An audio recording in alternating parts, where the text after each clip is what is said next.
दोस्तों ये कहानी है दो ऐसे पॉलिटिशियन की जो स्टेट नॉर्थ कैरोलिना का चुनाव जीतने के लिए किसी भी हद तक जा सकते थे। वो इतने हरामी थे कि सारी जनता के सामने एक दूसरे को खुल्लम खुल्ला गालियां बकते थे, माँ बहान एक कर देते थे, हाथापाई पर उतर आते थे। पर देखने वाली बात ये है कि जीतता कौन है। पर इससे कोई खास फर्क नहीं पड़ता क्योंकि दोनों में से कोई भी जीतो कैरोलिना का बेड़ा गर्क तो होना ही था। कहानी की शुरुआत होती है और हम देखते हैं कैम ब्रेडी नाम के एक राजनेता को जो अब तक 4 बार नॉर्थ कैरोलिना का मुख्यमंत्री बन चुका है, बोले तो मुख्यमंत्री बन चुका है और जल्द ही वो इस प्रेसिडेंट के इलेक्शन लड़ने की फिराक में है। हर बार वो इलेक्शन अपने झूठे वादों और अपनी झूठी कहानियों पर जीता करता था, जैसे कि मैं बहुत गरीब हूँ, मैंने गरीबी देखी है, दर दर की ठोकरें खाई है, गरीबी में हमारा आटा इतना गीला था कि हम पानी पीकर काम चला लिया करते थे और रोटी पर नमक रखकर खाने की बात तो तुम छोड़ ही दो, हम नमक की ही रोटी बनाते थे और उस पर भी नमक रखकर खाते थे। कभी टीट का अचार मिल जाता था तो मजे आ जाते थे। मेरी माँ रोज सुबह 20 किलोमीटर पैदल चलकर पानी लाया करती थी। पूरा परिवार दूसरों के खेतों में मजदूरी किया करता था और मैं हमेशा रात में ही पढ़ा करता था क्योंकि दिन में पढ़ने से हार्डवर्क नजर नहीं आता। इसीलिए मुझे वोट दो और 5वीं बार मुख्यमंत्री बनाओ। जिसके बाद वो अपनी झूठी स्पीच लेकर आर्मी कैंप में पहुंचता है और कहता है सेना है हमारे देश की रीढ़ की हड्डी। फिर वो किसानों से कहता है तुम हो हमारे देश की रीढ़ की हड्डी। जिसके बाद वो स्कूल में पहुंचता है और कहता है स्कूल्स है हमारे देश की रीढ़ की हड्डी। फिर वो कस्टम कार वालों के पास पहुंचता है और कहता है कार में म्यूजिक लगाने वाले शीशों को काले करने वाले हैं हमारे देश की रीढ़ की हड्डी। फिर वो पार्क में पहुंचता है और कहता है झूला चलाने वाले लटक लटक कर करतब दिखाने वाले हैं इस देश की रीढ़ की हड्डी। और आखिर में वो गींड गुलामी करने वालों से कहता है तुम हो हमारे देश की रीढ़ की हड्डी। तभी एक माल लड़की चिल्लाकर कहती है हमें तुमसे प्यार है जाने मन। वो कहता है हाँ मैं भी तुझसे प्यार करता हूँ, लगता है तुझमें बहुत एनर्जी है, निकालनी पड़ेगी। और वहीं पड़े एक लैटरिन के डब्बे में उसकी मार मार के लाल कर देता है, सारी एनर्जी चूस के थूक देता है। आगे दिन भर झूठे भाषण देने के बाद जब वो अपने कार्यालय में बैठा था तब उसका पर्सनल चेला कहता है देख पहले तू ऊपर की तरफ जा रहा था पर जब से तूने वो फोन कॉल किया है ना तब से तेरी पॉपुलैरिटी गिर गई है। दरअसल एक रात नशे में उसने अपनी रखेल के पास फोन मिलाने की बजाय गलती से किसी ऐसे परिवार को कॉल मिला दी जो ईश्वर का नाम लेकर खाना खाने की फिराक में थे, जिस वजह से वो कॉल पिक नहीं करते तो कॉल आंसर मशीन पर चली जाती है। कैम कहता है डार्लिंग मैं भी अभी डिनर ही कर रहा था पर तुझसे बात करने के लिए मैं बाहर आ गया क्योंकि मुझे खाने में तेरी बिल्ली खानी है। वो लम्हा भुलाए नहीं जाते जब तू चैन खोलकर मेरा हाथ में लेती है। अगली बार जब तू मुझे होटल के कमरे में मिलेगी ना तब सरसों का तेल लगा के मैं तेरी पिछली खिड़की खोलूंगा। ये सब सुनकर पूरे के पूरे परिवार का मुंह खुला का खुला रह जाता है, जो गुस्से में उस बात को चारों तरफ फैला देते हैं और कैम की पॉपुलैरिटी गिरने लगती है।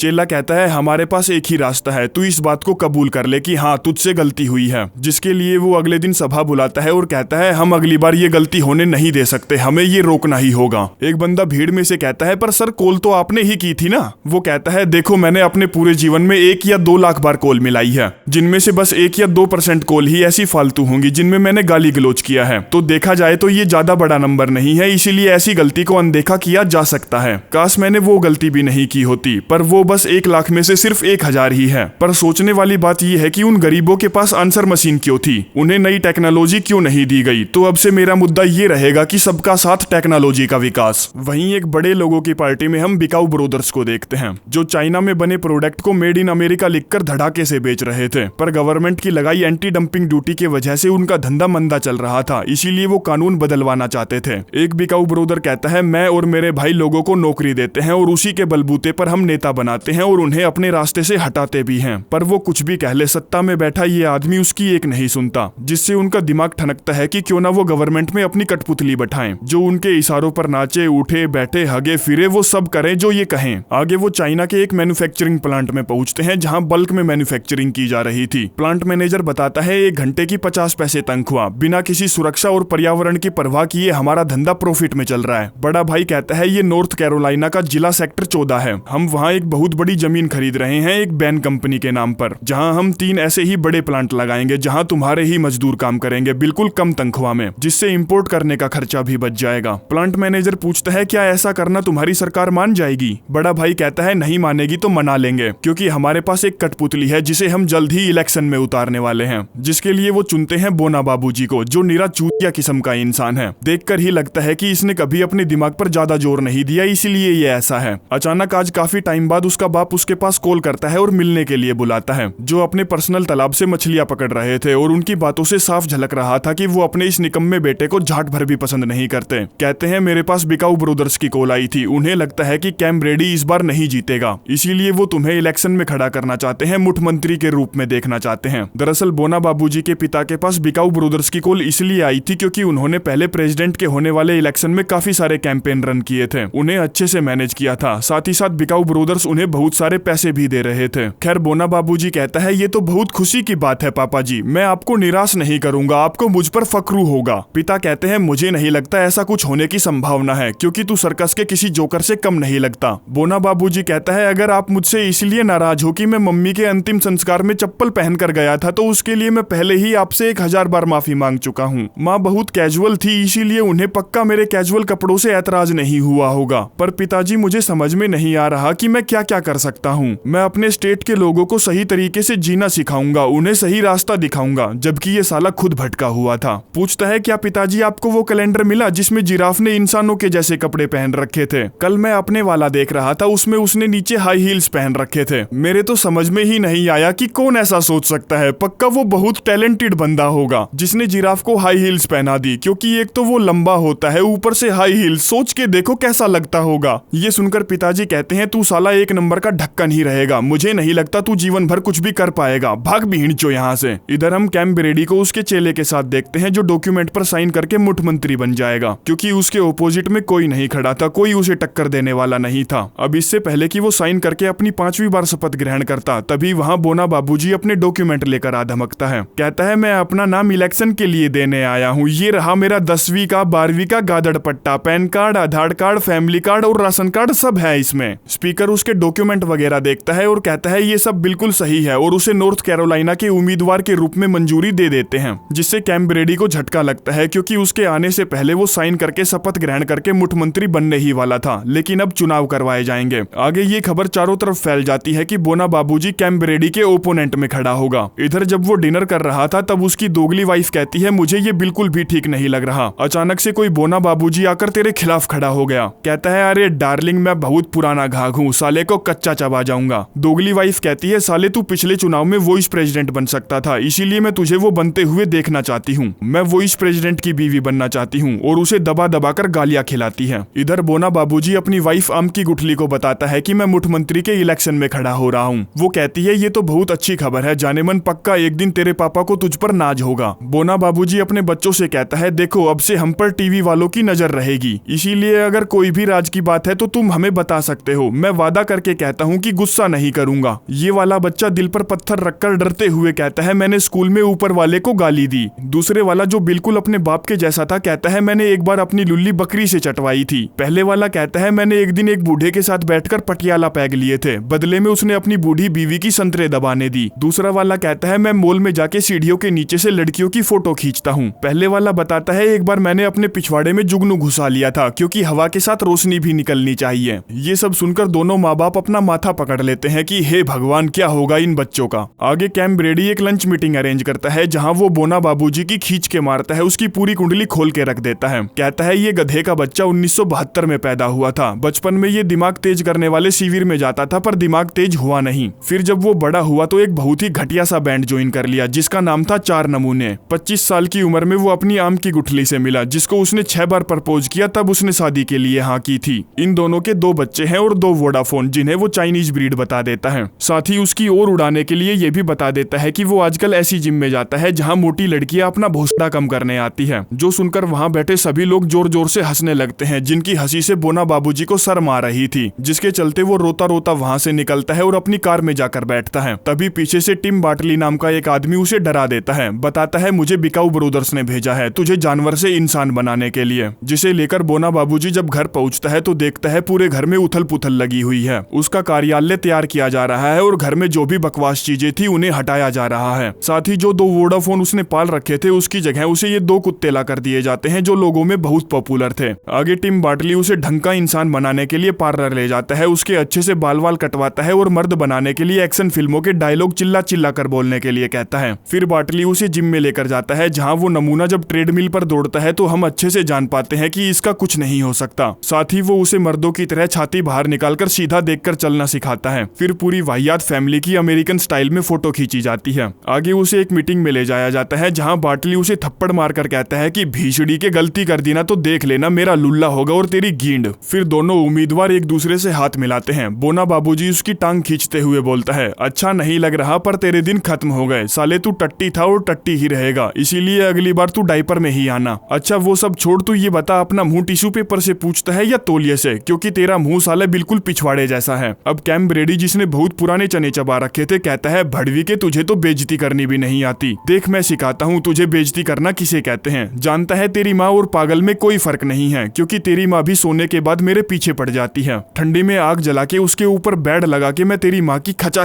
खच लूंगा। बिहड़ के पहाड़ों में ले जाकर तेरे पूरे खानदान से नंगा नाच करवाऊंगा। इसे कहते हैं बेइज्जती करना। और उसके हाथ से भरी सभा में अपने टट्टे खुजलवाने की कोशिश करता है कि खुजा भी हिणचो, तू इसी लायक है। जिनकी इस वाहियातगिरी को ये स्पीकर रुकवाता नहीं तो ऐसा लग रहा था कि दोनों अभी के अभी एक दूसरे पर हमला कर देंगे। आगे बारी आती है भाषण देने की, डिबेट करने की। पर बोना बाबूजी का नाम ऐसे ही बोना थोड़े ही पड़ा है, वो छोटा पड़ जाता है इसलिए पड़ा है। स्पीकर कैम ब्रेडी से पूछता है, आप ये बताइए नौकरियां देने के लिए क्या करोगे। वो कहता है, सवाल तो बहुत अच्छा है तेरा, यही वो चीज है जिसके बारे में मैं सुबह उठते ही सोचता हूँ और रात को सोते वक्त भी सोचता हूँ। चलिए ये बताइए नौकरी का मतलब क्या है। नौकरी का मतलब है strong north Carolina, strong America. यही मेरा सपना है जो मुझे पूरा करना है। जिसकी ये बात सुनकर वहां बैठे लोग जोर जोर से तालियां बजाने लगते हैं, पर उन्होंने इस बात पर तो ध्यान दिया ही नहीं कि उसने सवाल का जवाब नहीं दिया। पर यह बात बोना बाबूजी ने पकड़ ली थी। कहता है, इस चमन चूतिए ने आपको गोल गोल घुमा कर रख दिया है, इसने सवाल का जवाब तो दिया ही नहीं। और कहता है, जब बात नौकरी की आई है तो मैं अपना खाना पीना छोड़कर, रात को सेवा लेनी छोड़कर आप लोगों के लिए नौकरियां लेकर आऊंगा। नगर निगम को वापस लेकर आऊंगा। शहर में गंदगी है, गंदगी को साफ कर दूंगा। गुलाब से गुलकंद बनता है और गुलकंद बहुत मीठा होता है। मीठी तो चीनी भी होती है और चीनी लोग बहुत बेकार होते हैं। बेकार बेकार तो कैम ब्रेडी भी है, पर ये खूंखार नहीं है क्योंकि वो तो मैं हूँ। पर खूंखार तो शेर भी होता है। शेर 40 मन के बराबर होता है। मन बड़ा चंचल होता है। चंचल तो मेरी सेटिंग थी जिसने अंधेरे कमरे में मेरा पानी निकाला था। पानी में नाव होती है और नाव को इंग्लिश में कहते हैं बोट, और बोट से मिलता जुलता शब्द है वोट। कृपया मुझे वोट दें। जिसकी ये लाइनें सुनकर वहां हा उल्लड़ मच जाता है। लोग उसके फैन हो जाते हैं और कैम ब्रेडी की फटके 440 फुट बाहर आ जाती है। साला किसी को यकीन नहीं था कि बोना बाबूजी पहली ही डिबेट में उसकी कहकर मार लेगा, लोगों को इतना अच्छा भाषण देगा। आगे बच्चों के साथ फोटो खिंचवाने की बारी आती है, लेकिन उन दोनों में होड़ मच जाती है कि पहले फोटो कौन खिंचवाएगा, जिस वजह से दोनों हाथापाई पर उतर आते हैं। और इससे पहले कि बोना बाबूजी बच्चे को गोद में लेता, कैम ब्रेडी उसे घुसंड मारने की कोशिश करता है, लेकिन गलती से वो घुसंड बच्चे को ही जा लगता है। जिस सबको वहां पर जितने भी कैमरामैन थे अपने कैमरा में रिकॉर्ड कर लेते हैं और वहां खड़े लोगों का मुंह खुला का खुला रह जाता है कि उसने ये क्या कर दिया। घुसंड का परिणाम ये निकलता है कि अगले ही मिनटों में ये खबर वायरल हो जाती है और कैम ब्रेडी की पॉपुलैरिटी गिरने लगती है। लोग उसके विरोध में खड़े होने लगते हैं, पर इस साले की हरकत सुधरने को ही नहीं थी। कहता है, लोग मुझे जज करने में लगे हुए हैं, पर कोई मुझसे ये नहीं पूछ रहा कि मेरे हाथ का क्या हाल है उस पत्थर जैसे बच्चे को घुसंड मारने के बाद।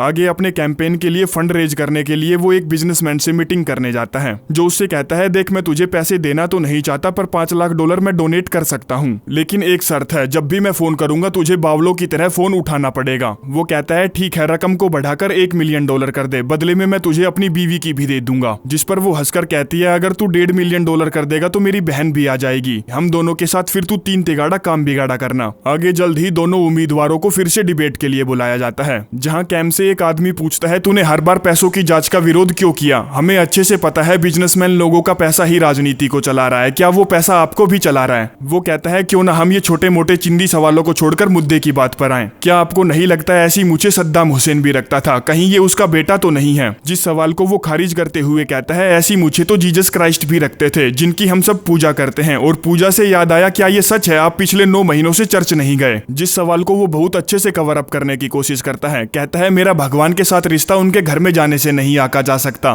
बोना बाबूजी पूछता है, फिर तो तुझे प्रेयर करनी जरूर आती होगी, चल प्रेयर करके सुना। जो उसे नहीं आती थी, इसलिए कहता है, सभी लोग अपने कैमरा बंद करेंगे, अपनी आंखें बंद करेंगे, तभी मैं सुनाऊंगा। और शुरू हो जाता है। कहता है, हमारे पिता जो ऊपर आसमान में है, जिनका कोई नाम नहीं है, वो पृथ्वी पर आए और पूरी तरह छाए। हाय हाय हाय हाय, जानते हो वो यहाँ कैसे आए? हेलीकॉप्टर से आए, हेलीकॉप्टर से आए। पर वो इसलिए आए ताकि हमें 2 वक्त के पिज्जा दे सके और उसे पचाने की शक्ति भी। ये सब बोलने में उसका असिस्टेंट इशारे देकर उसकी मदद कर रहा था, पर वो इशारे समझ नहीं पा रहा था। कहता है, ऊपर वाले हमें माफ कीजिए हमारी शैतानियों के लिए, क्योंकि शैतान बहुत बकवास फिल्म थी। बकवास से याद आया, टाइगर जिंदा की तो पूरी सीरीज ही बकवास है। क्या गंदी एक्टिंग की है उसमें सल्लू सलवार ने, और झटरीना कैफ का तो क्या ही कहना। उसके हर मूवी में सेम रिएक्शन होते हैं, ना उसे बोलना आता है, ना वो माल लगती है, ना उसे एक्टिंग करनी आती है, ना उसे एक्शन करना आता है। पता पता नहीं वो फिल्मों में क्या करने आती है। खैर ऊपर वाला हमें क्षमा करे। जिस पर लोग चिल्ला चिल्लाकर उसको गालियां देने लगते हैं कि इसे कुछ नहीं आता, इसे ऊपर वाले की प्रार्थना करनी भी नहीं आती। वो बोना बाबूजी से कहता है बेटा तू धार्मिक जंग करना चाहता है तो कर ले, और अगले ही दिन से दिखावा करने के लिए चर्च जाने लगता है, जोर जोर से प्रार्थना करने लगता है। इधर बोना बाबूजी जब से सत्ता में घुसने की कोशिश कर रहा था तब से उसने अपनी आम की गुठली को छुआ तक भी नहीं था, इसीलिए उसका मुंह उतरा पड़ा था। कहती है जाने मन तू मुझे और बच्चों को बिल्कुल टाइम नहीं देता। वो पूछता है बस इतनी सी बात, और डिनर में आज वो पता नहीं क्या क्या कूड़ा कबाड़ा खाते हैं। फिर पूरे पागलों की फैमिली पागलों की तरह पूरे घर में कूदती फिरती है। जो सब करते हुए उन्हें टिम बाटली पकड़ लेता है तो सबसे पहले वो बच्चों को धमकाकर ऊपर भगा देता है, और फिर आम की गुठली से कहता है भीषड़ी की मेरा दिमाग खराब हो, इससे पहले कट ले यहाँ से, वरना तेरा यही गद्दा सा बिछा दूंगा। वो पूछती है मेरे बोना बाबूजी क्या तू इसको कुछ नहीं कहेगा, ये देख कैसे बात कर रहा है मुझसे। लेकिन उसकी टिम बाटली के सामने चू तक नहीं निकलती। आम की गुठली कहती है तू ध्यान रखना क्या पाने के लिए क्या खो रहा है, और अपनी गोबर जैसी शक्ल लेकर अपने मायके चली जाती है। उसी रात कैम ब्रेडी के दिमाग में पता नहीं क्या आता है कि वो अपनी प्रचार वाली कार लेकर बोना बाबूजी से बात करने आता है। कहता है देख यार हमें ऐसे कुत्ते बिल्ली की तरह लड़ना नहीं चाहिए। वो कहता है हाँ मैं भी तेरी बात से पूर्णतः सहमत हूँ, और उसे नारंगी मसाले के बैक टू बैक 4-5 पैक पिला देता है, जो देसी ठर्रा था इसीलिए वो कैम को झटपट चढ़ जाता है। बताता है जब मैं 5वीं क्लास का विद्यार्थी था तब ग्राउंड में एक जंग लगा हुआ झूला था जिससे बच्चों को चोट लगती रहती थी, हम उसे नुकीला झूला कहते थे, मुझे भी उससे देख कितनी लंबी खरोच लगी। बोना बाबूजी कहता है हाँ मुझे वो झूला बहुत अच्छे से याद है। कैम बताता है उस समय मैं स्कूल के प्रेसिडेंट के लिए खड़ा हुआ था और मेरा नारा था कि अगर मैं जीता तो उस नुकीले झूले को जड़ से हटा दूंगा, जिस वजह से मुझे वोट मिली और मैंने उसे हटा भी दिया। फिर नारंगी संतरा को पूरा खींच के गिलास को चिमनी में फेंक के वो वहां से निकल लेता है। टिम बाटली जो घात लगाए बैठा था बोना बाबूजी से कहता है चल अब फटाफट पुलिस वालों को कॉल कर दे। इधर कैम जब बेवकूफों की तरह जोर जोर से गाना गाता हुआ जा रहा था तब पुलिस वाला उसे साइड में रुकवा लेता है। वो शीशा नीचे करता है और $100 का नोट उसे देते हुए कहता है भगवान के लिए इसे रख लो और मुझे छोड़ दो। पुलिस वाला कहता है अपनी गाड़ी से बाहर निकल, जिस पर वो कहता है अरे यार तू तो सच्चा ईमानदार पुलिस वाला है, अब तो निकलना ही पड़ेगा। पुलिस वाला उसे सीधा खड़ा होने के लिए कहता है और उसकी सांस की जांच करने के लिए कहता है, जिस पर वो गाड़ी वहीं छोड़कर पैदल ही भाग पड़ता है कि साले अपनी ऐसी की तैसी करवा।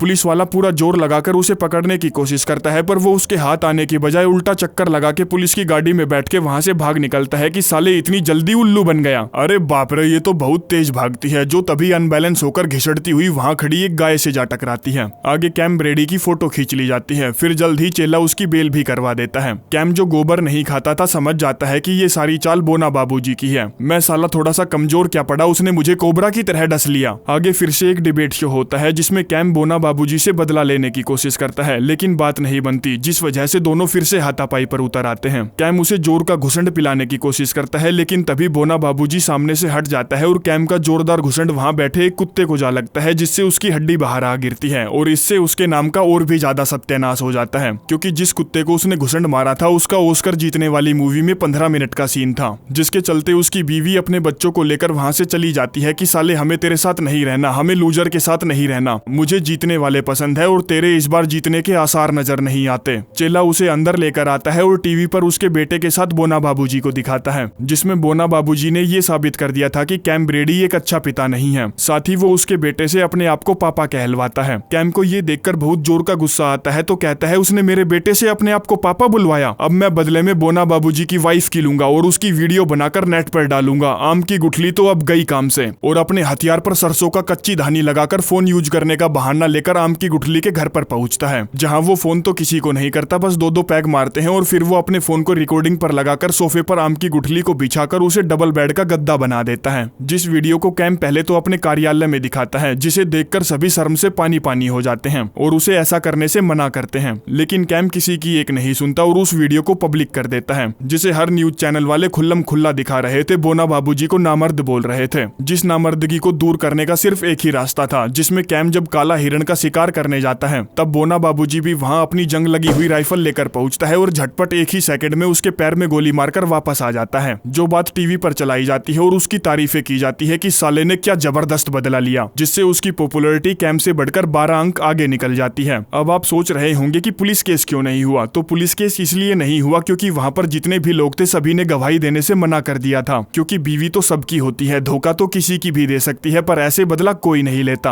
आगे टिम बाटली उसे उसके पिता से मिलवाने ले जाता है, जहां बिकाऊ ब्रोदर्स भी आए हुए थे। पिता कहते हैं आज पहली बार मुझे तुझ पर गर्व हुआ है, क्या गजब का बंदा है तू। बिकाऊ ब्रोदर्स में से बड़ा बड़ा वाला भाई कहता है अच्छी खबर ये है कि हमने चौदवे जिले की बहुत सारी जमीनें खरीद ली है, जहां हम 3 बड़ी फैक्ट्रियां बनाएंगे जिससे 8,000 नौकरियां पैदा होंगी और हर साल 100 करोड़ डॉलर से ज्यादा का मुनाफा जनरेट होगा। छोटा वाला बिकाऊ कहता है हमने वो जमीनें और उस पर जो भी कर्ज था उसे बेच दिया है बहुत मोटे मुनाफे में चाइना वालों को, मतलब कि 14वां जिला अब से चाइना वालों का हो गया। बोना बाबूजी कहता है 8,000 जो नौकरियां निकलेंगी उससे अमेरिकन लोगों को बहुत फायदा होगा। बड़ा वाला बिकाऊ कहता है अमेरिकन लोगों को बहुत ज्यादा तनख्वाह देनी पड़ती है जिससे हमारा खर्चा ज्यादा होगा तो प्रॉफिट भी कम बचेगा, इसलिए हम सस्ते चीनी मजदूर लाएंगे जो 50 पैसे में 1 घंटा काम करते हैं। अब एक तो उन्होंने जमीनें बेच दी थी, दूसरा वो अमेरिकन लोगों को नौकरियां भी नहीं दे रहे थे, इसीलिए बोना बाबूजी कहता है तुम लोग तो अत्याचार करने की सोच रहे हो, फैक्ट्रियां तो चाइना में भी थी, उन्हें यहाँ क्यों लाना। बड़ा वाला बिकाऊ कहता है अबे बावली गींड, इससे इम्पोर्ट का खर्चा बच जाएगा और हमारा प्रॉफिट दुगना या चौगुना हो जाएगा। बोना कहता है देखो मुझे लगता था कि तुम लोग यहाँ लोगों के लिए कुछ अच्छा करने वाले हो, पर तुम तो सब कुछ बर्बाद करने में लगे हुए हो, इसीलिए मैं तुम्हारा समर्थन नहीं करूंगा, मैं तुम्हारा साथ नहीं दूंगा। मैं वो सांसद नहीं कहलाना चाहता जिसने अपने जिले को चाइना वालों को बेच दिया और खड़ा होकर उनकी तौहीन करके वहां से चला जाता है। जिस वजह से बिकाऊ ब्रोदर्स के पास अब सिर्फ एक ही रास्ता बचा था, कैम ब्रेडी जो नीरा दल्ला नेता था, इसीलिए वो सत्ता में आते ही चाइना वाले बिल को पास करने के लिए मान जाता है। बदले में बिकाऊ ब्रोदर उसके कैंपेन में मोटा पैसा फूकते हैं, उसे एक बेहुदा इंसान से सुपरस्टार रॉकस्टार बना देते हैं। साथ ही पैसे देकर वो उसकी वाइफ को भी वापस ले आते हैं क्योंकि फैमिली मैन को वोट बटोरने में ज्यादा आसानी होती है। जिस सब का नतीजा ये निकलता है कि कैम ब्रेडी बोना बाबूजी से आगे निकल जाता है। इलेक्शन से एक दिन पहले आम की गुठली उससे बात करने आती है, अपने गुनाहों की माफी मांगने आती है, कहती है 17 सालों में मुझसे सिर्फ पहली बार गलती हुई है, माफ कर दे यार। अब वो दिल का साफ बंदा था इसीलिए झटपट उसे माफ कर देता है। आगे इलेक्शन वाला दिन दिखाया जाता है जिसमें कैम बोना बाबूजी से आगे चल रहा था, जिसकी पॉपुलैरिटी को गिराने के लिए वो टीवी पर आता है और सबके सामने सारा सच खोल कर रख देता है। कहता है आज तक मैं जो भी बोल रहा था, मैंने जो भी वादे किए वो सब पैसे वाली पार्टी मुझसे बुलवा रही थी, बिकाऊ ब्रोदर्स मुझसे बुलवा रहे थे, मैं उनकी कठपुतली बना हुआ था, पर अब मैं वो सब नहीं कर रहा। अगर आप मुझे चुनाव में वोट देते हो तो एक बात जान लीजिए कि मैं आज के बाद किसी भी अरबपति से एक पैसा नहीं लूंगा, किसी अमीर की जुबान नहीं बोलूंगा, सबसे ईमानदार राजनेता बनकर दिखाऊंगा। जिसकी ये बातें हर न्यूज चैनल पर चलाई जाती है, लोग उसकी तारीफ करने लगते हैं और उसकी पॉपुलैरिटी भी बढ़ जाती है तो उसे दबाकर वोट भी मिलती है। आगे अनाउंसमेंट के दौरान बताया जाता है कि कैम ब्रेडी काफी सारी वोटों से जीत गया है, जबकि जीतना तो बोना बाबूजी को चाहिए था, पर ऐसा नहीं हुआ क्योंकि वोटिंग मशीन के साथ छेड़छाड़ की गई थी, असली मशीन को नकली मशीन के साथ बदल दिया गया था। कैम बोना बाबूजी के पास आता है और कहता है यार तू मुंह लटका के क्यों खड़ा है, तूने बहुत अच्छा चुनाव लड़ा, तुझमें काबिलियत है।